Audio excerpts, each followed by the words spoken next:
Welcome, welcome. So great to see everyone.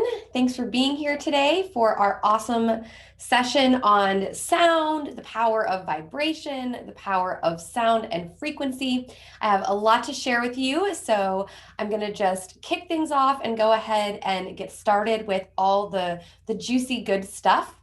So before I dive into the depths there, I want to kind of take it a step back and talk about why this is important and kind of bring the idea of frequency or vibration into the real world. We all realize and recognize that we're living in really strange times. Over the last year and a half, we've had, countrywide, worldwide isolations and lockdowns, the global pandemic, peaceful protests that ended in riots, personal freedoms changed and crushed by unjust systems. We've had, continued discrimination and just overall chaos in the world around us. So this is all at the forefront of society right now in our modern world. And it's tough. It's, we're living in crazier times than some of our ancestors. And it's no wonder that anxiety and depression have continued to soar in terms of rates and the number of people that are being affected in the last year alone. So anxiety, depression, disease, dissatisfaction in life, as well as most major disease categories like diabetes, heart disease, cancers, autoimmune issues, gut and digestive dysfunctions. So all of these different areas of mental health and well-being have plummeted in terms of, is it good? But skyrocket in terms of how many people are being affected, how many people are suffering and being impacted by those things. So there's no sign that this is slowing down. And personally, I believe that we will only continue to see a ripple effect of negative impact as we continue to move forward, at least for some time, because, after isolation for so long, even in moving back into the real world, we just have a lot of things that we're dealing with at once.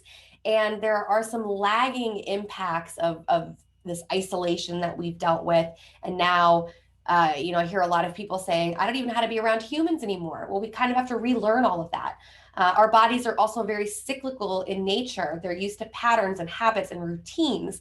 And, we're affected by even small things that shift our circadian rhythms, like daylight savings, which happens twice a year. But here, now we've had not just that, but everything in our lives, every area, every single category of our lives has changed and shifted. When the pandemic first started, and now in this kind of reawakening, reopening the world, we're going to be shifting again. And we may go back and forth for a while. We may have some continued shifts.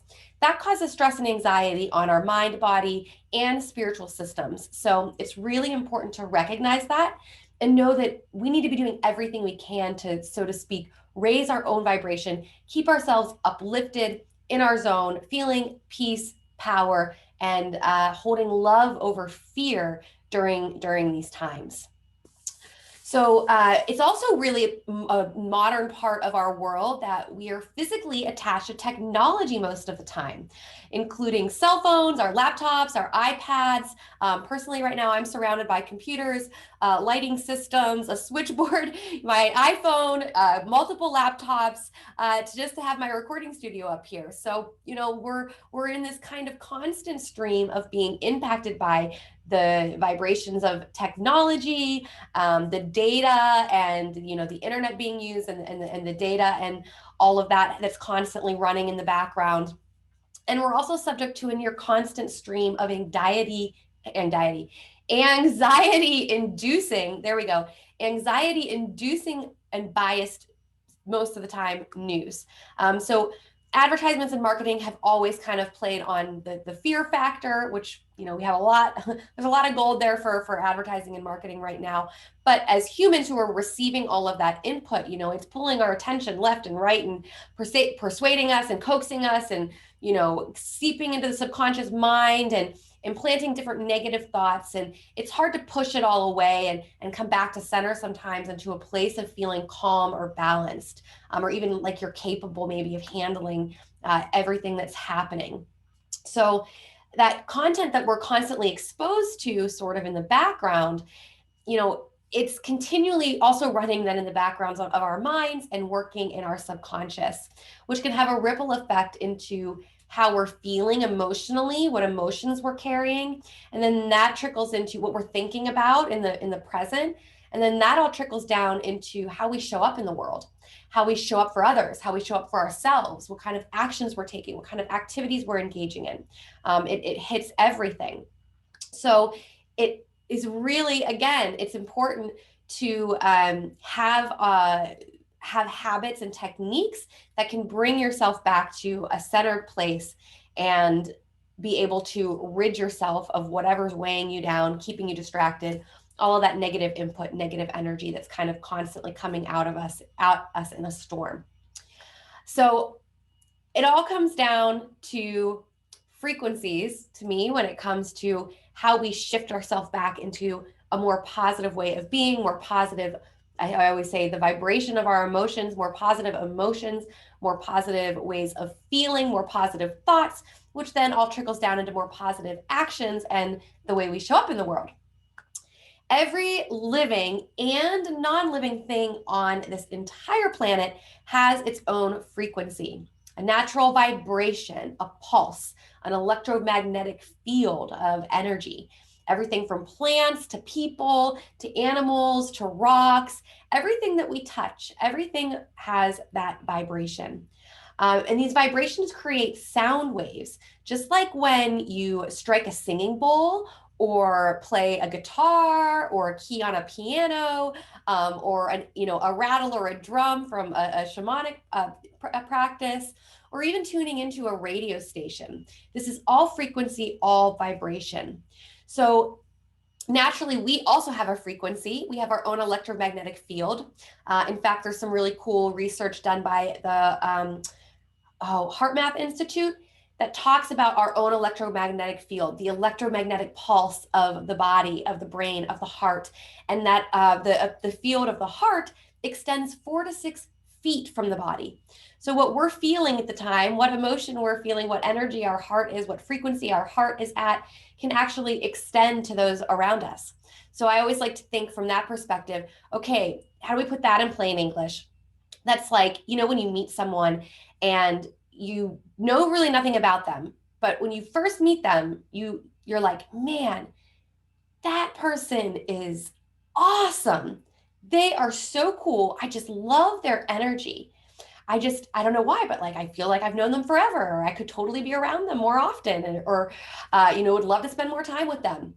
You're feeling that person's energy and the actual frequency that they're emitting from their aura, from their person, from their body, from the literal electrical pulse that's running through them. And then on top of that, or separately, you might also encounter people where you don't know why, you know nothing about them. In fact, some of your friends might even like them. For whatever reason, you feel really it's like something's amiss, standoffish, like there's something off about that person or something that just doesn't feel right. That's also tuning into your own intuition, into your gut, and really reading what that person is going on. Maybe they had a fight with someone right before they got in there that day. Maybe something else is going on under the surface that you can't see, you can't touch, but you can feel or sense it. And that, again, that is reading or sensing somebody else's energetic vibration, the frequency that they're carrying or holding at the time. So again, just like sound, we have a vibration, others have a vibration, emotions have a vibration. Everything living and on this planet has that frequency. So naturally, it can be altered depending on the surroundings. And in the case of the human brain, our frequency can change based on depending on our state of mind. It can change depending on what we're surrounding ourselves with. So all the stimulus that we're taking in, hopping on social media and seeing something negative or positive, seeing images coming in from marketing and advertising that you, again, may perceive as negative or positive, things you watch on TV, what you listen to on the radio, the articles that you're reading, the podcasts that you're listening to, the what was, oh, where are they going to go next? Technology, video games that you're playing, anything that you're taking in. Oh, the conversations that you're having. So the people that you're surrounding yourself in everyday life, even if it's on Zoom, the phone calls you're having, the Zoom calls you're having, the people that you're getting to see in real life, the amount of nature that you surround yourself with. And of course, the food that you eat, even our food has a vibration. So for instance, light energy, something called biophotons. It's kind of it's the frequency of our food essentially, and the amount of light energy that's in the particles or the cells of that food. So green food, fun fact, green food, plant food, things that come from the earth, fruits and vegetables, these have, and especially in their raw state, these have more biophotons or a higher frequency than food that has been cooked or comes from an animal or is created in some other way, or especially processed food or food that has chemicals. The energy or frequency of that food has been significantly damaged, and there's maybe not a lot left.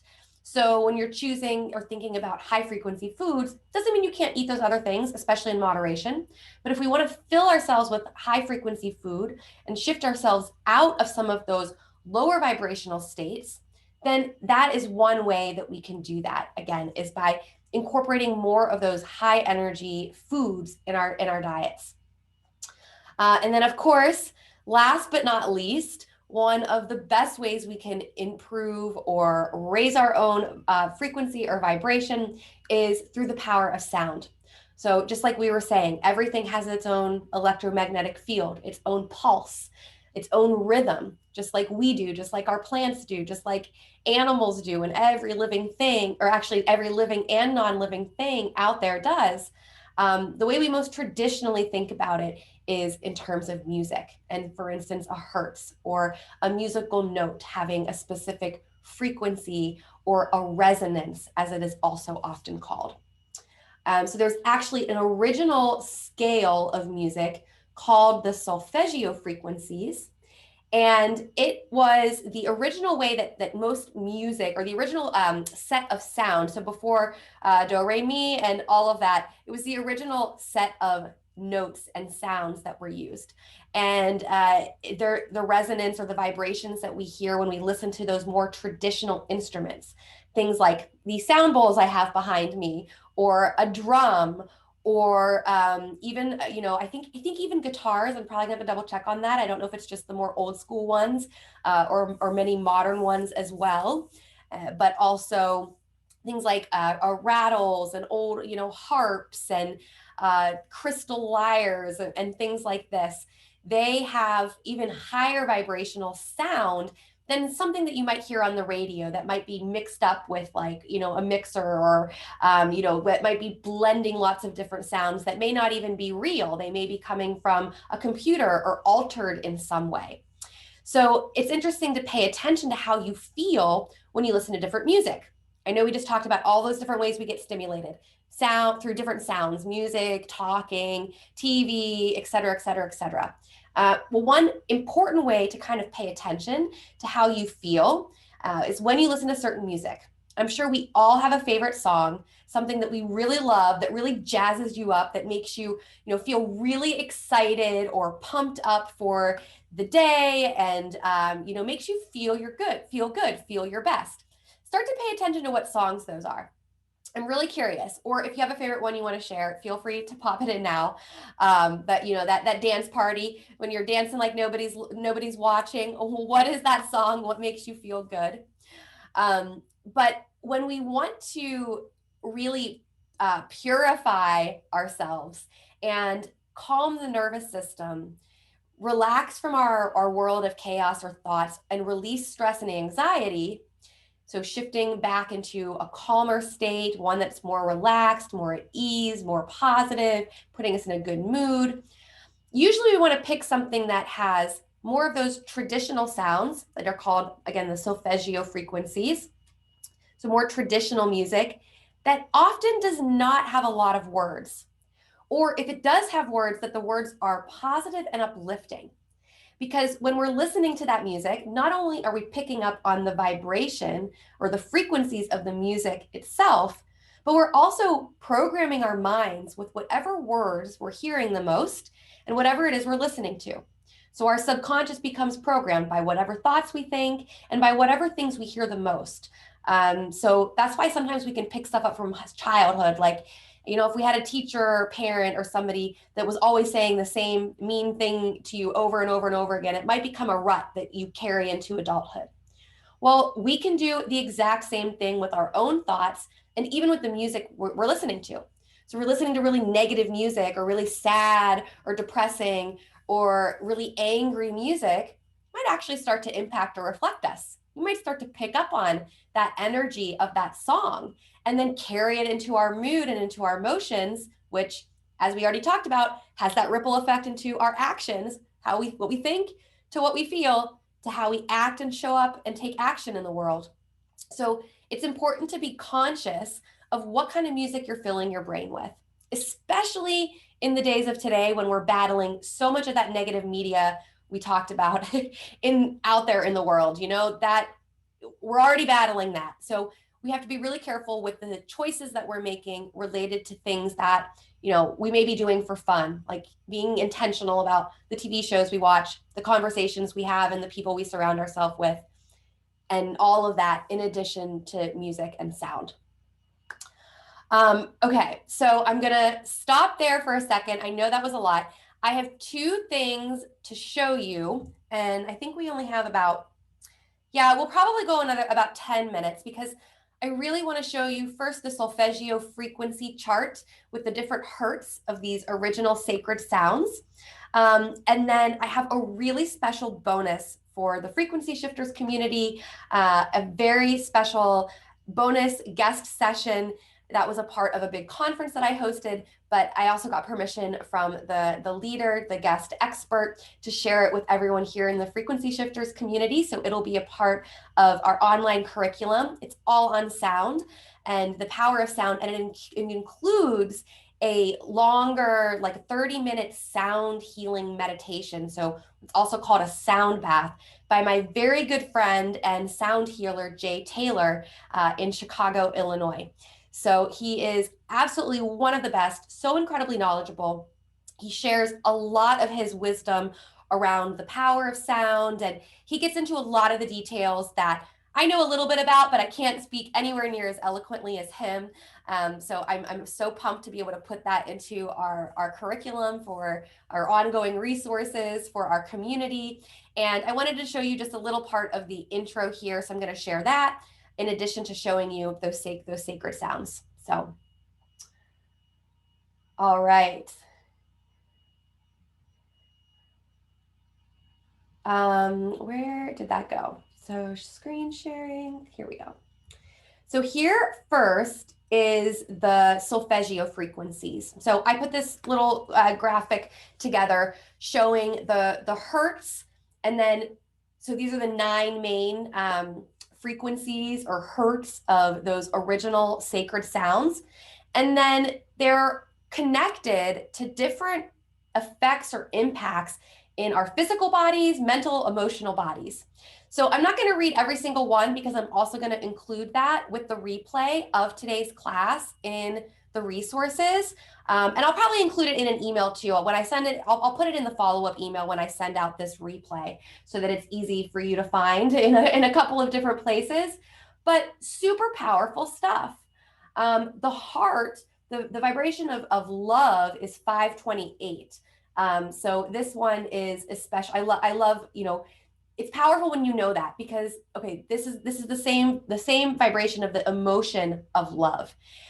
When we know that and we feel like we're angry or we're in a really difficult place, or maybe we're feeling hatred and those kinds of things, we can actually listen to music that's played in this hertz, which you can search these playlists. They'll be in the curriculum for today as well, the class for today as well. I have playlists on YouTube that I link for you guys that has some of these sacred sounds and the Solfeggio frequency playlists. So you can search Solfeggio frequencies, you can search music in 528 hertz, or you can search binaural beats is another style of music that uses the same philosophy and an idea of how music impacts our cellular systems. So you can search music in that vibration, put on your headphones, put yourself in a meditation position, sit and listen to it, and just notice how it changes your energy. If it changes your energy at all, maybe you'll notice something, maybe you won't, but I'm here to give you the tools of things that have helped me and the really cool kind of out there ancient knowledge that has shifted and impacted my life. But the goal is that you then take it and explore it and experience it on your own and do your own research. Not just like looking it up online and looking at the resources that I provide you, but also trying it out for yourself. Put the music on and see how you feel. Try out the playlists I'm going to share with you. Take this class by Jay Taylor, listen to his sound healing, and I would love to hear you report back on any shifts or changes you felt. Sometimes it can actually even get emotional. You might cry or release some negative emotion when you hear this stuff. And sometimes it might shift you into feeling really happy and joyful.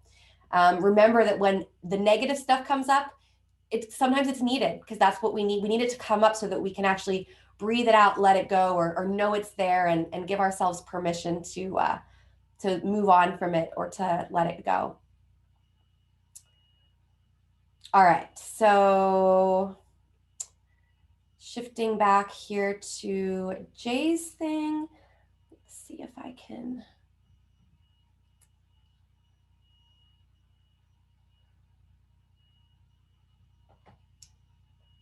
I'm just trying to make it fill the screen, or do I have to share first? I have to share first.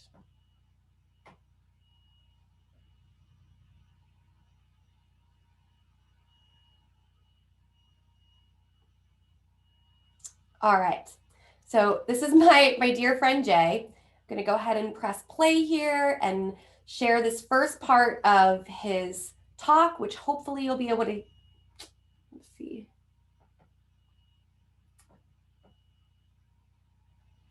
Oh, well, it looks like that part of my plan might be foiled. I don't think I have the sound.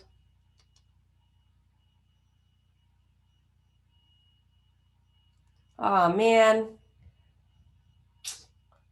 Gosh, I even tested it earlier. Zoom faux pas. There are settings that you have to change to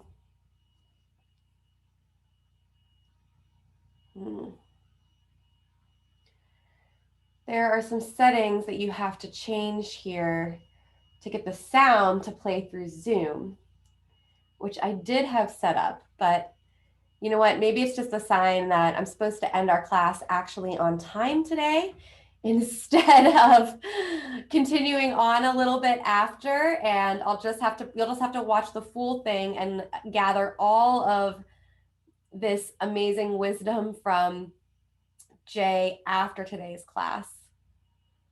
Let's see. Bear with me one more second.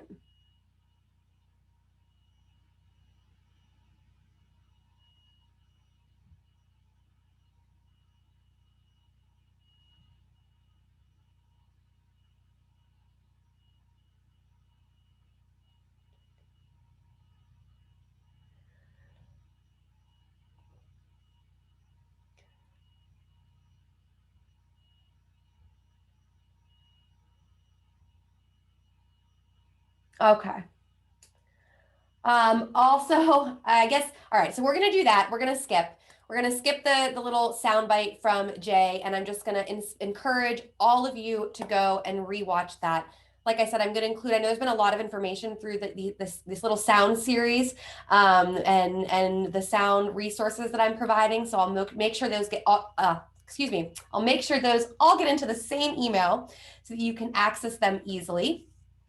And then I also just wanted to shout out, there are some good, it looks like most of you sent them to me, but I have some great songs that people like to dance and jam out to. I see both MJ and Prince, as well as 60s music, disco, And I love the karaoke in the car. That is amazing. And the Bee Gees. You guys are awesome. This is some fabulous go-to dance like nobody's watching music. You guys are great. So thanks for sharing those. And I guess we'll just take one last moment here. I know we covered a lot today, but does anybody have any questions or anything to share?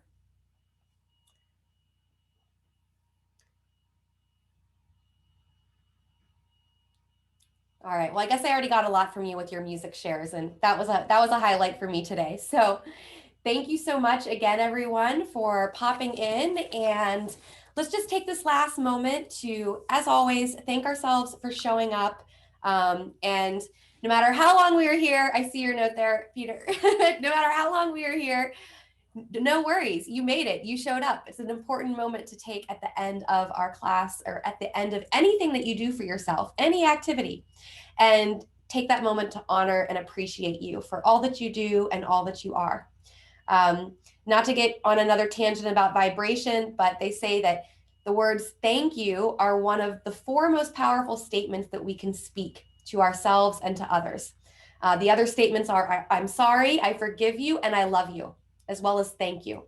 That they carry the highest vibration, the most power, and the most energy in transformation and connection and all that good stuff. And they're so simple, they're so easy to say. So let's bring our hands up and over our hearts, closing your eyes, and taking that moment to say thank you, I appreciate you, maybe even throwing in that I love you. And a big thank you. I appreciate you and I love you from me too. Appreciate you being a part of the Frequency Shifters and looking forward to seeing you guys back very soon. Have a great rest of your day.